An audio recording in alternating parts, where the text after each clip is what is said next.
I'm going to be murdered. They're coming after me. Someone's going to kill me. He didn't say that. And I have his cell phone. Didn't say that. Erika Kirk is lying, and I can prove it. He wrote me this: please pray for me. I'm under the gun on something right now. Prayers appreciated. I texted him and I said, I hope you've increased your security detail. He texted me back. He said, quote, I have. I know they want me dead. We caught Erika Kirk in an actual lie. Proof. Absolute proof. We're going to hear this right now. So this is by the Liberty Lockdown channel. Before saying, I'm going to be murdered. They're coming after me. Someone's going to kill me. He didn't say that. And I have his cell phone. Didn't say that. And so what I do know is that we believe in the power of prayer. And what I do know is that we believe in our sovereign God. And what I do know is that that night before, we did what we usually did before tours. We said our prayer. And we asked the Lord to protect us. And we asked the Lord that his will be done. That's what we did. Erika Kirk is lying, and I can prove it. I've already given you too many episodes this week, so I'm going to keep this very, very short. But this is my day off, as you can tell by the beanie. I was just relaxing. But this is a fact. I can prove almost definitively. I mean, it's basically definitive. People said they want facts and stuff. Here it comes. Got 3 different sources, probably 4, arguably 4, that are all saying the opposite of what Erika Kirk is saying. So let's prove out why I think it's a definitive lie. 1000% that Andrew Kolvet told me the night before Charlie was murdered that Charlie Kirk texted him and said, they are going to kill me. Andrew Kolvet is the person who received a text message from Charlie Kirk saying they're going to kill me. And I'm not getting that third party. I got that directly from Andrew Kolvet. He asked me to keep it off record, and I would have kept it off record if Erika did not imply that I lied, right? So that's Candace Owens on with Jimmy Dore today. You may be thinking to yourself, okay, well, that's not enough, Clint. That's not enough. I mean, this is basically hearsay. You have to trust Candace Owens, who's being told that by Andrew Kolvet, according to her, 48 hours after Charlie's death. And you don't know, maybe Kolvet's lying or maybe Candace is lying, even though I'm very confident she's not, particularly about this topic. So this is where it gets pretty provable. Frank Turek, who is allegedly the mentor to Charlie Kirk before he passed, had this to say. He wrote me this: please pray for me. I'm under the gun on something right now. Prayers appreciated. I texted him and I said, I hope you've increased your security detail. He texted me back. He said, quote, I have. I know they want me dead. And I don't know who he meant by they. Charlie Kirk texted him saying, oh, we know. I don't think Frank Turek understands what he means. He believes the official narrative. Frank Turek is lacking much discernment here. Fact is, y'all, he texts Frank Turek that. And Colbert, whatever his name is. I mean, what more proof do you need? What more proof do you need? Everybody's always saying, oh, but why would Israel take out their biggest supporter? They missed the fact that 2 days before his assassination, Charlie Kirk said, I'm leaving the pro-Israel cause. And he texted 2 different people saying that, oh, somebody may take me out. I'm under the gun here. What?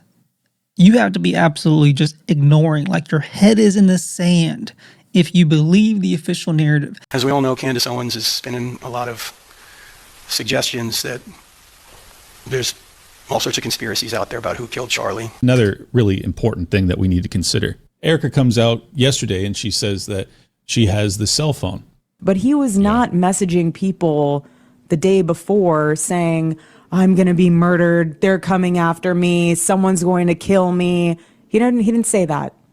And I have his cell phone. And my immediate thought, along with Ian Carroll, was why? Why would the widow, why would his spouse possess what we believe is very key evidence in this case? I mean, unless you're just basically assuming that it's Tyler Robinson, and obviously Charlie Kirk had no communications with Tyler Robinson, so I guess the cell phone isn't tremendously relevant. But if you are actually approaching this investigation with an open mind, well then, yeah, the cell phone matters tremendously, because then you can actually get additional information as to, like, was Charlie facing any threats? Was there anybody else that he had bad blood with? Is there any other people with potential motives? Is there any other angles that you might want to look into? But apparently that's not necessary here. So I've got this post, a reply to Ian Carroll from this guy named Zeke Arkham. Never heard of him, probably a Zio shill, but I'm not familiar, so maybe he's for real. It says, "Hi, Ian, criminal investigator here. If someone is murdered by an outside source, their body is brought to a medical examiner where an itemized list of their belongings is made. Each item on that list is scrutinized to see if it's needed in the investigation. If it's an item like a phone, a detailed reason is needed, as well as a warrant to search the phone. Charlie's phone isn't relevant to the investigation. He's the victim. Therefore, it was turned over to his next of kin, his wife." I'm going to pause there and just say, dude, you're a criminal investigator and you think that in a political assassination that the cell phone of the victim would not be relevant to the investigation, end quote? Really? Man, I hope you're never. It's a whole big cover up, y'all. This is on a scale like, well, not the same scale as 9/11, but it's basically like a very similar thing. 9/11, COVID, and this. What I mean by that is all a big cover up, JFK included. All the major assassinations fall under this. All a big cover up. And they go through all the measures, all the methods, every single system they have planned out. These people, they know how to do this stuff and cover it up because they've done it before. And the American public has believed them. They have practiced doing this stuff and they cover all their bases. But those who have discernment and actually really think about this stuff and don't just say, oh, I'm going to accept whatever they tell me, and they're actually like thinking through it. None of it actually adds up when somebody really sits down and thinks, how does all this make sense? Well, it doesn't. In some ways, it's bigger even than the text messages that Candace Owens reported on in the few weeks after, or about a month after, where she showed that, in fact, Charlie Kirk said they're living up to all those stereotypes and he has no choice but to leave the pro-Israel cause. That was a major potential angle for a motive. But this is a potential angle for actual overt threats that he is facing and under actively leading up to this event. Most notably, the day prior to his actual assassination. It doesn't get much bigger than that. It's not a smoking gun, but it's the next closest thing. But you don't know the facts. You're speaking and you don't have all the facts. Where's your evidence? Shut up. So you can't say that anymore, y'all. So people who are saying that, they can't say that anymore. The evidence is out there. The facts are out there. This investigation is coming along. That not just Candace Owens is doing. Ian Carroll, Jimmy Dore, multiple people who actually understand ballistics and guns and all that type of stuff. Many people are coming together with this and actually trying to solve this investigation because we can't trust the people who are actually being paid to solve by the American taxpayers who are actually being paid to solve this. Because we can't trust them. We can't trust our own government. It's sad. That's the American people. The land of the free. The government has a duty to protect and defend and give the truth to Americans. That duty has been compromised, and we can't trust that anymore.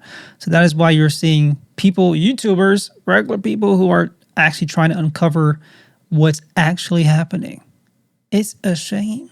Now we're about to look at Threads, which is essentially the X for Mark Zuckerberg. It's connected to Instagram. And yeah, it's pretty popular. I think more popular than X at this point. But there's a trending thing just like X, y'all, except a little bit different. It's Facebook Meta's creation. This person said, Erika Kirk, I definitely seen that spirit switch your face in real time. And it's like, I'm not just noticing this. Multiple people are noticing how wicked this woman looks. Scrolling down. Handle that. Is there a difference, Erika, between forgiving someone in a religious and spiritual sense, but also wanting justice for them here on earth? No, of course. But we serve a just God. And I rest easy in knowing that. He's sovereign, but he's just. And so let the Lord handle that. Is there a difference, weird. Look at her Erika, eyes. Between like, forgiving someone. Her eyes just, it's such a performance, and it's a really weird performance, and it's really dark. How can anybody accept the energy behind this woman? It's so wicked, it's so dark. Like, I'm going to play this without the sound. Just look at this woman's face.